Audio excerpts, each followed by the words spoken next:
Salam Bapak Ibu dan Saudara terkasih di dalam nama Tuhan Yesus. Dimanapun Anda berada dan dimanapun Anda bisa mendengar rekaman ini, kita bertemu dalam program Jumpa dengan Tuhan untuk edisi hari ini. Sebagai dasar kebenaran firman Tuhan, saya akan bacakan dari Injil Yohanes pasal 2 ayat 13 sampai 16. Firman Tuhan berkata, ketika hari raya Paskah orang Yahudi sudah dekat, Yesus berangkat ke Yerusalem. Dalam bait suci didapatinya pedagang-pedagang lembu, kambing domba, dan merpati, dan penukar-penukar uang duduk di situ. Ia membuat cambuk dari tali, lalu mengusir mereka semua dari bait suci dengan semua kambing domba dan lembu mereka. Uang penukar-penukar dihamburkannya ke tanah, dan meja-meja mereka dibalikkannya. Kepada pedagang-pedagang merpati, ia berkata, "Ambil semuanya ini dari sini. Jangan kamu membuat rumah Bapakku menjadi tempat berjualan." Sahabat Kristus, seringkali kita menggambarkan bahwa Yesus itu Tuhan yang penuh kasih dan kelembutan. Oleh karena itu, orang Kristen seringkali membayangkan bahwa kata-kata Yesus itu akan terdengar manis, lembut, dan ramah. Kita akan selalu memiliki pandangan bahwa Yesus akan mengucapkan kata-kata yang indah dan terdengar sopan. Kalau ada perkataan yang kasar dan sikap yang terkesan arogan, kita akan berkata bahwa itu pasti perbuatan dari iblis. Lalu bagaimana pemahaman kita ketika membaca ayat-ayat ini? Perhatikan hal-hal berikut ini. Yang pertama, Yesus membuat cambuk dari tali. Yang kedua, Yesus mengusir. Yang ketiga, uang penukar dihamburkannya. Dan yang keempat, meja-meja dibalikkannya. Ada 4 kata kerja, yaitu membuat cambuk, mengusir, menghamburkan, dan membalikkan. Semua hal ini dilakukan oleh Tuhan Yesus.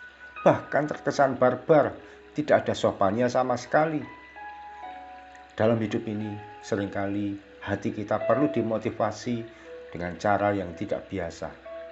Tuhan Yesus perlu mencambuk kita untuk makin rajin, makin giat, dan makin serius mengikut Tuhan.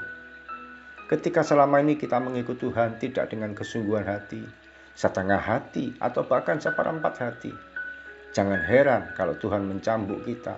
Kita dicambuk supaya bangun untuk berdoa, kita dicambuk untuk tekun baca firman Tuhan, rajin beribadah, dan kita dicambuk untuk semangat melayani Tuhan lagi. Dicambuk memang sakit, tapi ternyata itu perlu untuk menyadarkan kita betapa pentingnya mengikut Tuhan dengan sungguh-sungguh. Kuda dicambuk supaya berjalan dengan cepat dan tidak lambat. Yesus juga mengusir orang yang berjualan di bait suci.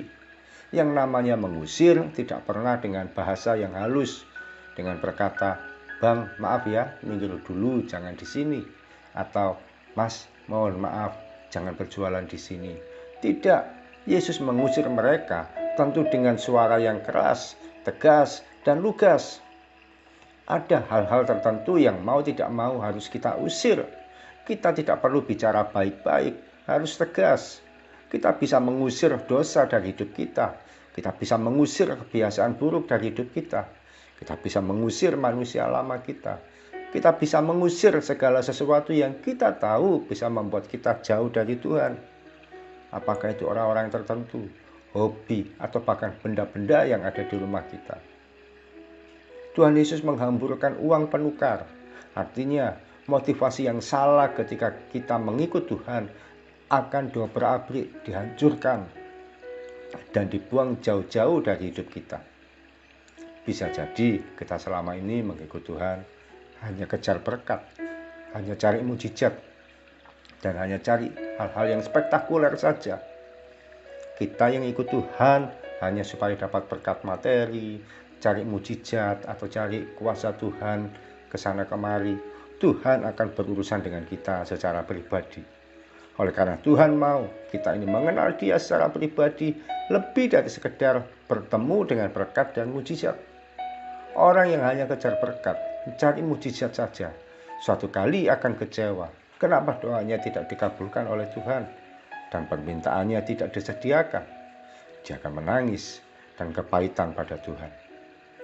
Tuhan Yesus pun membalikan meja tempat berjualan. Dia perlu untuk membersihkan karakter kita supaya berkenan di hadapannya. Namun membersihkan karakter itu tidak dengan cara yang biasa. Diperlukan tindakan yang keras dan terkesan menyakitkan. Bukankah kita kalau membersihkan lantai kamar mandi atau wastafel di dapur tidak bisa dengan cara yang halus dan pelan atau pakai kapas dan tisu basah? Tidak bisa. Kita harus memakai sikat yang kasar dan mengeluarkan tenaga yang ekstra untuk membersihkan segala kerak dan noda yang ada. Demikian juga untuk membersihkan karakter kita. Perlu tindakan Tuhan yang tidak biasa. Kita bisa dibuat tersinggung, marah, dan banyak gesekan. Sampai pada akhirnya kehidupan kita berkenan di hadapan Tuhan. Sahabat Kristus, mari kita serahkan pada Tuhan seluruh kehidupan kita. Kita bersihkan pikiran, mulut, dan hati kita dari segala sesuatu yang jahat.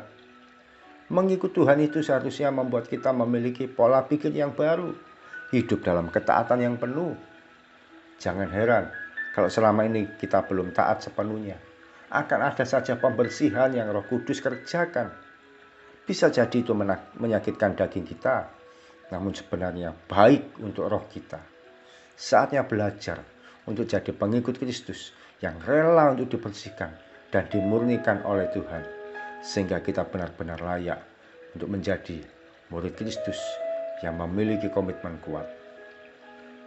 Tidak cari kenyamanan, tapi cari hidup dalam ketaatan.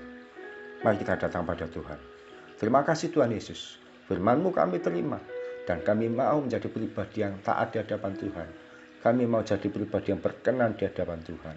Sekalipun Tuhan harus bersihkan, bereskan, dan murnikan hati kami.